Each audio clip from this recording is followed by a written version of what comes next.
जय श्री राम।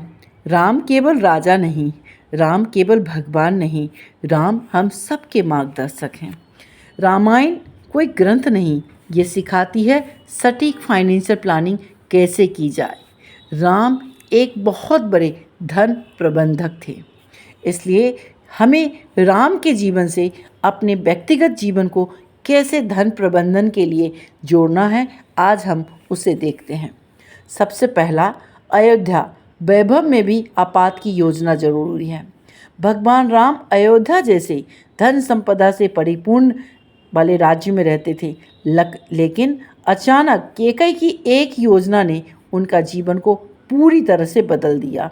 मतलब आज आपके पास अच्छी नौकरी या इनकम है, लेकिन कल का कोई भरोसा नहीं, इसलिए आपात स्थिति के लिए तैयार रहें।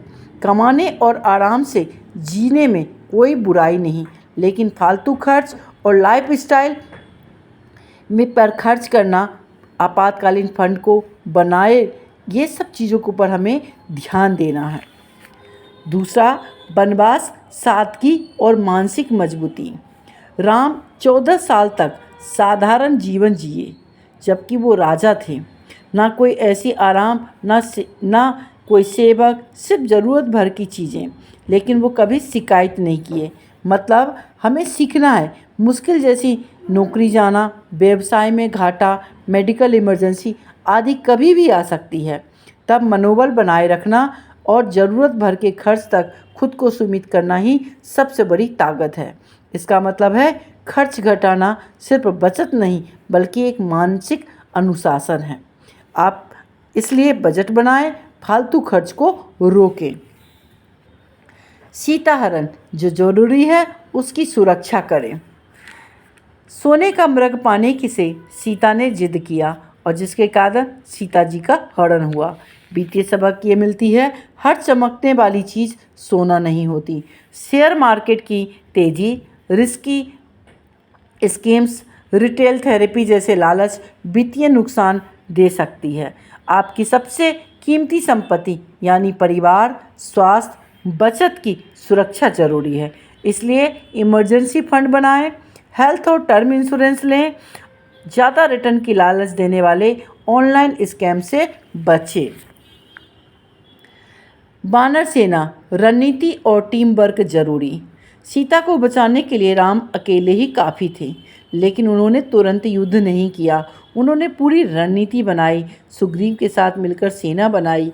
मतलब वित्तीय सबक क्या मिलता है, सारे वित्तीय लक्ष्य अकेले हासिल करना जरूरी नहीं है।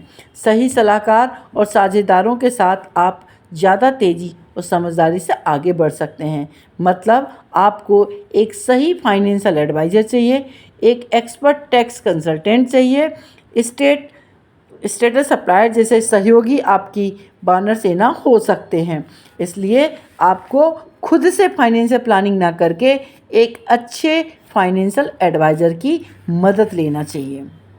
लंका युद्ध, योजना के साथ धैर्य और उद्देश्य। राम, हनुमान, सुग्रीव सब बलशाली थे। राम चाहते तो एक दिन में ही मिलकर लंका पर आक्रमण कर सकते थे, लेकिन राम ने योजना बनाई, उसका विश्लेषण किया, एक एक पहलू को उन्होंने देखा। वित्तीय सबक ये मिलता है, बड़ा वित्तीय लक्ष्य पाने के लिए जैसे retirement, home loan, wealth creation रातों रात हासिल नहीं होता है। इसके लिए सही प्लानिंग, निरंतरता और धैर्य चाहिए। जल्दबाजी में बिना रिसर्च के फैसले लेना नुकसान पहुंच सकता है।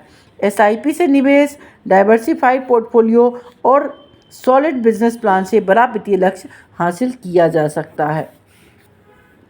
अयोध्या वापसी, संपत्ति के साथ जिम्मेदारी भी। रावण को मारकर विभीषण को लंका सौंपने के बाद राम जब अयोध्या लौटे तो सिर्फ विजेता नहीं, बल्कि एक जिम्मेदार राजा बनकर आए। आप अपने निर्णयों में धर्म को सर्वोपरि रखते हैं। वित्तीय सबक यही है कि वास्तविक सफलता सिर्फ धन अर्जित करने में नहीं, बल्कि उसे समझदारी से और जिम्मेदारी से प्रबंधित करने में है। धन के साथ दायित्व भी आता है, इसलिए एस्टेट प्लानिंग, इंश्योरेंस, दान और नई पीढ़ी को मार्गदर्शन देना आपकी भूमिका का अहम हिस्सा होना चाहिए। ये सारी बात हम श्री राम के जीवन से सीखते हैं। जय श्री राम। आप राम जी के धन प्रबंधन नियम को अपने जीवन में पालन करें और समृद्ध बने। जैसे राजा राम वैसे आप।